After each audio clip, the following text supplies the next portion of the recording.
నమస్తే. తెలుగు రాజ్యంకు స్వాగతం. నేను మీ సంధ్య. కొత్తగా ఏర్పడిన ఒక దేశం, అక్షరాలు కూడా చదవలేని ప్రజలు, పేదరికం, విభజన గాయాలు ఇంకా మానని పరిస్థితి. ఇలాంటి సమయంలో ఒక నిర్ణయం తీసుకుంది. ప్రజలే పాలకుల్ని ఎంచుకోవాలి. ఇది రిస్కీ నిర్ణయం, ఇంకా చెప్పాలంటే క్రేజీ నిర్ణయం. అప్పట్లో ప్రపంచానికి వచ్చిన డౌట్స్ ఇవే, కానీ ఇండియా ఇచ్చిన ఆన్సర్ మాత్రం హిస్టరీ అయింది.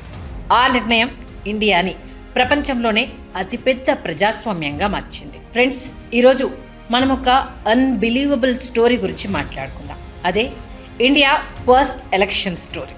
ఇది కేవలం ఒక ఎలక్షన్ కాదు, ఇది ఒక దేశం తనపై పెట్టుకున్న బిగ్గెస్ట్ టెస్ట్.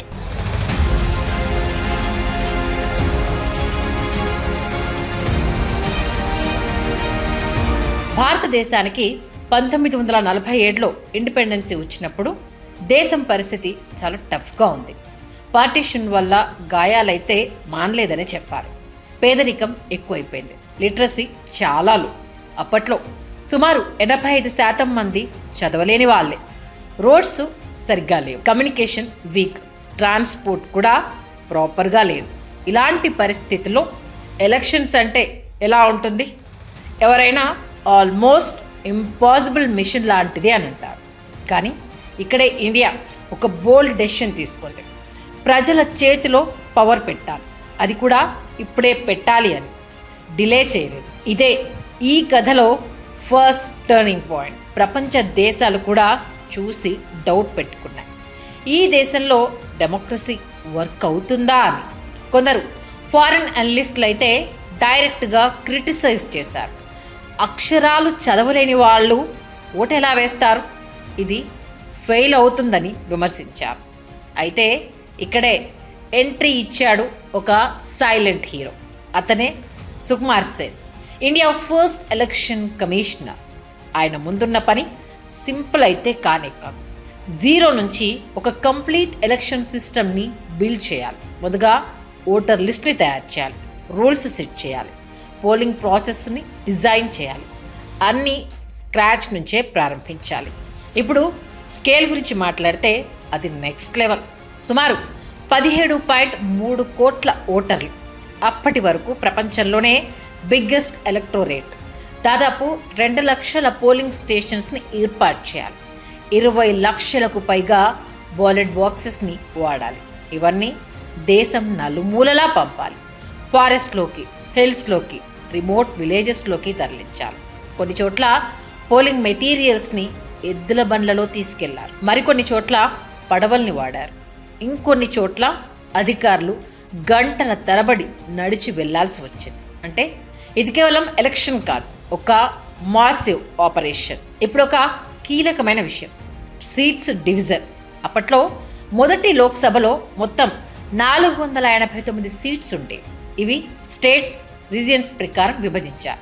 ఇంకా ఇంట్రెస్టింగ్ విషయం ఏంటంటే కొన్ని నియోజకవర్గాల్లో 2 మెంబర్స్ ఉండేవారు.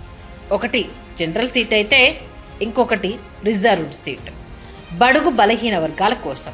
అంటే ఒకే నియోజకవర్గం నుంచి 2 ఎంపీస్ ఎన్నికయ్యే సిస్టమ్ అప్పట్లోనే ఉండేది. ఇలా ఎలక్షన్ ప్రాసెస్ ఎలా జరిగిందంటే అది ఒక్క రోజులోనే అయిపోలేదు.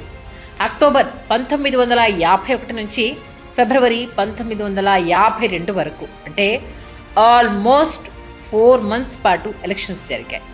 క్లైమేట్ కండిషన్స్, ట్రాన్స్పోర్ట్ ఇష్యూస్ కారణంగా ఫేజ్ల వైజ్గా ఎలక్షన్స్ని కండక్ట్ చేశారు.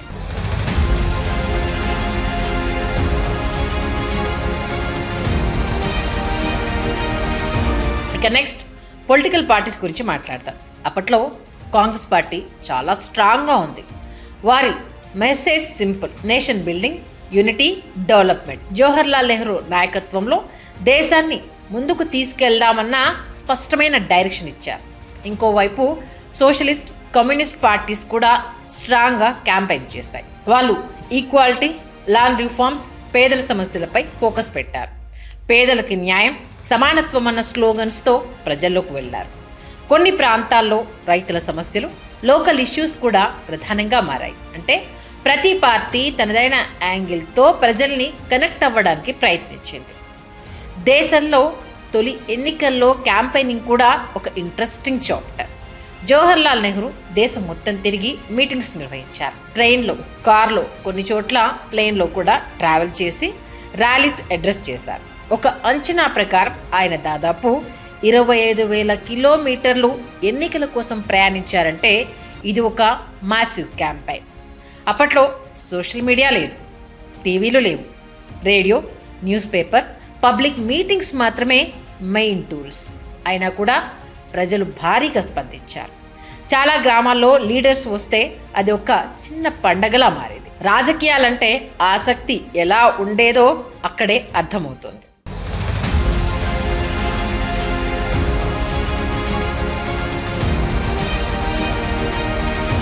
ఇప్పుడు ఓటర్స్ పార్టిసిపేషన్ గురించి మాట్లాడితే లిటరసీ లేకపోయినా ఇంతియాజిజం మాత్రం నెక్స్ట్ లెవెల్. మొత్తం 45% పైగా ఓటింగ్ టర్నౌట్ వచ్చింది. అది అప్పటి పరిస్థితుల్లో హ్యూజ్ అచీవ్మెంట్. అంటే చదవలేకపోయినా ఓటు వాల్యూ మాత్రం ప్రజలకు బాగా అర్థమైంది. అయితే మహిళల పార్టిసిపేషన్లో ఒక ఛాలెంజ్ కనిపించింది. చాలామంది మహిళలు తమ పేర్లతో ఓటు రిజిస్టర్ అవ్వకుండా ఫలానా వ్యక్తి భార్య అని నమోదు చేశారు. దీంతో దాదాపు 28 లక్షల పేర్లు తొలగించాల్సి వచ్చింది. తర్వాత ప్రభుత్వం క్లియర్గా చెప్పింది, ఇండివిజువల్ ఐడెంటిటీ మస్ట్ అని. ఇది కేవలం ఎలక్షన్ చేంజ్ కాదు, ఒక సోషల్ రిఫార్మ్కి కూడా స్ట్రాంగ్ పాయింట్ అయింది. ఇక ఎలక్షన్ కమిషన్ పర్ఫార్మెన్స్ గురించి చెప్పాలి. అది అవుట్ స్టాండింగ్. ఇంత పెద్ద దేశంలో ఇంత తక్కువ రీసోర్స్లతో ఇంత స్మూత్లీ ఎలక్షన్ కండక్ట్ చేయడం ప్రపంచాన్ని షాక్ గురి చేసింది. సుకుమార్ సేన్ నాయకత్వంలో ఈసీ ఒక స్ట్రాంగ్ ఇన్స్టిట్యూషన్గా ఎస్టాబ్లిష్ అయింది. అప్పుడు జరిగిన కొన్ని ఇన్సిడెంట్స్ కూడా చాలా ఇంట్రెస్టింగ్గా ఉన్నాయి. కొన్ని రిమోట్ విలేజ్ల్లో పోలింగ్ ఆఫీసర్స్ ముందుగా వెళ్ళి క్యాంప్ వేసి ఓటర్స్కి ప్రాసెస్ ఎక్స్ప్లెయిన్ చేశారు. కొన్ని చోట్ల ఫస్ట్ టైం బ్యాలెట్ బాక్స్ చూసిన వాళ్ళు ఆశ్చర్యపోయారు. అంటే వాళ్ళకది డెమోక్రసీలో ఫస్ట్ ఇంట్రాక్షన్. ఇక ఈ ఎన్నికల్లో మొత్తం 489 లోక్సభ సీట్ల కోసం పోటీ జరిగింది. దాదాపు 1800 మందికి పైగా క్యాండిడేట్స్ బరిలో నిలబడ్డారు. అది కూడా అప్పట్లో ఒక పెద్ద సంఖ్య. అంటే ప్రజాస్వామ్యంలో పాల్గొనాలనే ఆసక్తి ఎంత ఉందో దీన్ని బట్టి అర్థమవుతోంది. ఫలితాలు వచ్చాక ఇండియన్ నేషనల్ కాంగ్రెస్ ఘన విజయం సాధించింది.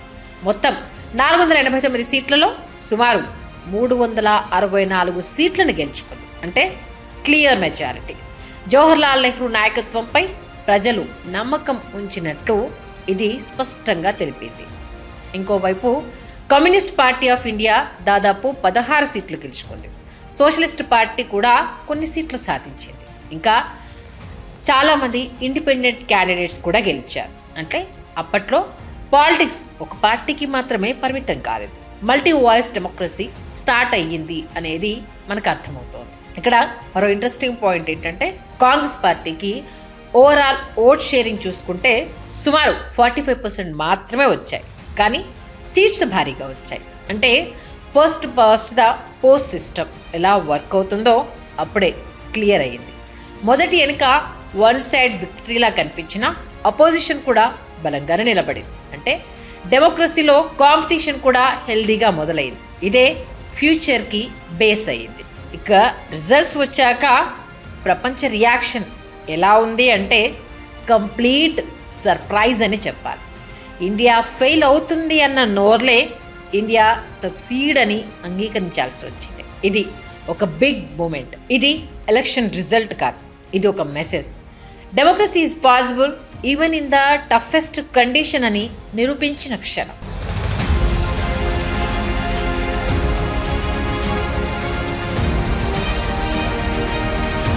ఒక కోల్డ్ వార్ పీరియడ్.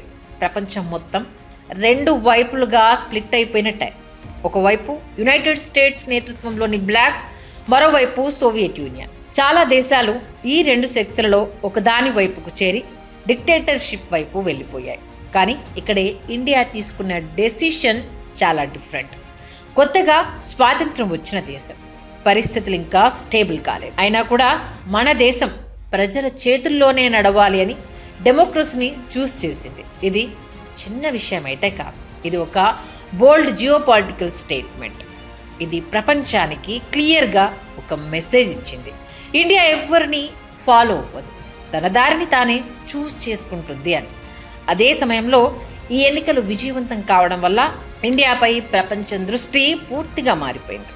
ముందు డౌట్గా చూసిన దేశాలు తర్వాత మర్యాద ఇవ్వడం మొదలుపెట్టేశాయి. ఇక ప్రపంచ రియాక్షన్ గురించి మాట్లాడితే చాలా ఫారిన్ మీడియా అవుట్లెట్స్, అనలిస్టులు ఈ ఎన్నికలను ఒక డెమోక్రటిక్ మిరాకిల్గా డిస్క్రైబ్ చేశారు. ఎందుకంటే వాళ్లకు ఇది అసాధ్యమనే అనిపించింది. ఒక దేశం 85% లిటరసీ లేకుండా ఇంత పెద్ద స్కేల్లో free and fire elections conduct చేయడం వాళ్లకు అన్బిలీవబుల్గా అనిపించింది.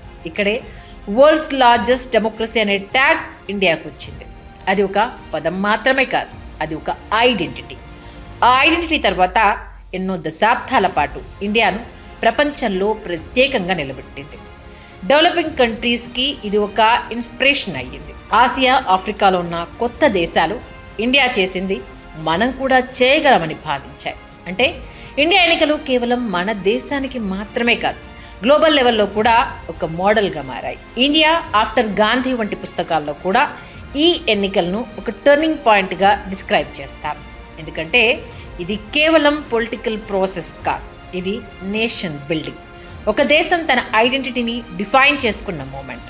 ఇంకా డీప్గా చూస్తే ఈ ఎన్నికలు ప్రజలకు ఒక కొత్త ఫీలింగ్ ఇచ్చాయి. ఇప్పటి వరకు వాళ్ళు రూలర్స్ డెసిషన్స్ని మాత్రమే ఫాలో అయ్యేవారు, కానీ తర్వాత వాళ్ళే రూలర్స్ని చూస్ చేసుకునే పవర్ వాళ్ళకు రావడం వచ్చింది. ఇది ఒక సైకలాజికల్ షిఫ్ట్. మన ఓటు విలువ అనే కాన్సెప్ట్ అప్పుడే బలంగా ప్రజల్లోకి వెళ్ళింది. ఇంకో ముఖ్యమైన విషయం ఏంటంటే ఈ ఎన్నికలు ఇన్స్టిట్యూషన్స్ని కూడా స్ట్రాంగ్గా బిల్డ్ చేశాయి. ఎలక్షన్ కమిషన్ ఆఫ్ ఇండియా ఒక పవర్ఫుల్ ఇండిపెండెంట్ బాడీగా ఎస్టాబ్లిష్ అయింది. సుకుమార్ సేన్ లాంటి అధికారులు చూపించిన ప్రొఫెషనలిజం ఫ్యూచర్ ఎలక్షన్స్కి బెంచ్ మార్క్గా మారింది.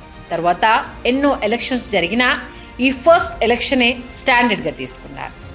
ఒక చిన్న డీటెయిల్ కానీ చాలా పవర్ఫుల్. అప్పట్లో బ్యాలెట్ బాక్సెస్ సీల్డ్ చేసి ఎడ్ల బండ్లలో, పడవల్లో, కొన్ని చోట్ల కొండల మీదుగా తీసుకెళ్ళి కౌంటింగ్ సెంటర్స్కి తీసుకొచ్చారు. అంటే ప్రతి ఓటు వాల్యూను ఎంత సీరియస్గా తీసుకున్నారో ఇక్కడే అర్థమవుతోంది. ఇది కేవలం ప్రాసెస్ కాదు, ఇది ఒక కమిట్మెంట్. ఇప్పుడు ఒక్కసారి ఆలోచించండి, ఒక దేశం రీసోర్స్ తక్కువ, రోడ్స్ లేవు, కమ్యూనికేషన్ అనేది వీక్, లిటరసీ చాలా లో, కానీ కాన్ఫిడెన్స్ మాత్రం స్కై హై. అదే ఇండియా. అక్షరాలు చదవలేని ప్రజలు కానీ తమ ఫ్యూచర్ని డిసైడ్ చేసే పవర్ను సరిగ్గా ఉపయోగించారు. అది రియల్ డెమోక్రసీ. అప్పట్లో ప్రపంచం డౌట్ చేసింది ఇది ఫెయిల్ అవుతుంది అని, కానీ ఇండియా ప్రూవ్ చేసింది డెమోక్రసీ ఓన్లీ వర్క్స్ కాదు, ఇటు థ్రైవ్స్ అని. ఇప్పుడు మనం ఈ రోజుల్లో ఎలక్షన్స్ గురించి మాట్లాడితే చాలాసార్లు అది రొటీన్లా అనిపిస్తుంది, కానీ ఒక్కసారి వెనక్కి వెళ్ళి చూస్తే ఇది ఎంత పెద్ద అచీవ్మెంటో అర్థమవుతుంది. ఆ కాలంలో ఉన్నవాళ్ళు ఇంత కష్టాల్లో కూడా ఓటు వేయడానికి లైన్లో నిలబడ్డారు. ఎందుకంటే వాళ్ళకు ఒక క్లారిటీ ఉంది, ఇది మన హక్కు, మన భవిష్యత్తు అని. ఇప్పుడు ఎవరికి వారు ప్రశ్నించుకోవాలి. మనకు అన్ని ఫెసిలిటీస్ ఉన్నాయి, ఎడ్యుకేషన్ ఉంది, టెక్నాలజీ ఉంది, కానీ మనం ఆ ఓటు విలువను ఎంత సీరియస్గా తీసుకుంటున్నా ఇదే అసలు స్టోరీ. ఒక దేశం ఆల్మోస్ట్ ఇంపాసిబుల్ సిచ్యువేషన్లో ప్రపంచంలోనే బిగ్గెస్ట్ ఎలక్షన్ను సక్సెస్ చేసింది. అది కేవలం ఒక ఈవెంట్ కాదు, అది ఇండియా క్యారెక్టర్ని డిఫైన్ చేసిన మూమెంట్. అదే ఇండియా స్ట్రెంగ్త్, అదే ఇండియా స్టోరీ. మరి ఈ లెగసీని మనం ఎలా క్యారీ ఫార్వర్డ్ చేస్తాం, ఇదే ఫ్యూచర్ను డిసైడ్ చేస్తుంది.